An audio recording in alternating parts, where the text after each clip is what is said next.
Hey everyone, welcome to today's explainer. You know that moment when you pause mid-sentence, wondering whether you should ask for many of something or much of it? Well, you've stumbled right into the fascinating linguistic divide of countable and uncountable nouns. Today we're completely decoding this everyday grammar mystery. Okay, let's dive into this. Here's our roadmap. We'll set our learning goals, break down countable nouns, unravel uncountable nouns, compare them side by side, do a little rapid-fire practice, and wrap up with a quick tip and a challenge for you. All right, Section 1. What are we actually learning today?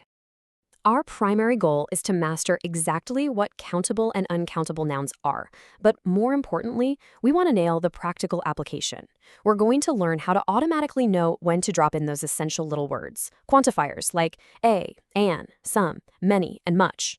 Honestly, getting this right is a huge step for fluency, and once you get the core rules, it becomes completely second nature. Moving right along to Section 2, Countable Nouns Explained. The best part about countable nouns, the clue is literally right there in the name. These are items with a distinct individual form. It means you can easily count them one by one using basic numbers. You know, 1 apple, 2 apples, 3 apples. It's as straightforward as that.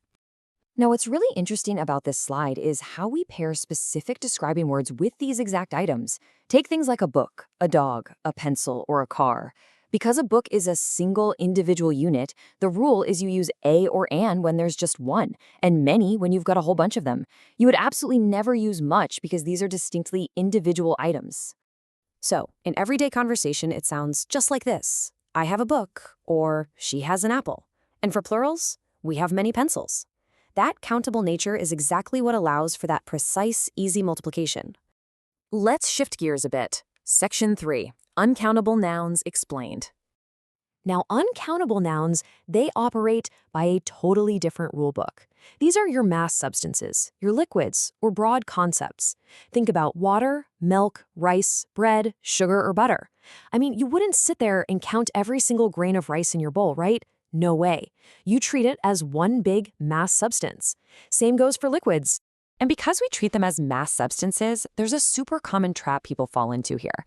It's actually completely incorrect to say 2 waters or 3 breads. We can't just slap a number on the front of these words and make them plural. If you want to count them, you actually have to count the container or the measurement, like 2 glasses of water or 3 loaves of bread. But the base words themselves, strictly uncountable. And this brilliantly illustrates our workaround. Instead of using numbers, uncountable mass items require quantifiers like some or much. Got an unspecified amount of water? That's just some water. A massive quantity of milk? You'd say much milk. We're essentially just swapping exact numbers out for these broader mass quantities. I drink some milk. Not 1 milk, not 2 milks, just some milk. Or we need some sugar. And finally, there isn't much water, because water just flows continuously and doesn't break itself into distinct units. Much is the absolute perfect fit. Let's put them head to head. Section 4, Comparing the Nouns. Seeing them side by side like this really locks in the difference. On the countable side, an apple, an egg, a chair, a toy. For these distinct items, our vocabulary shifts to a, an, many, or a few. But the second we cross over to mass items, water, milk, rice, bread, we immediately swap to some, much, or a little. You use many for chairs because they're individual units, right? But you use much for water because it is one continuous substance. Okay, Section 5, let's practice together.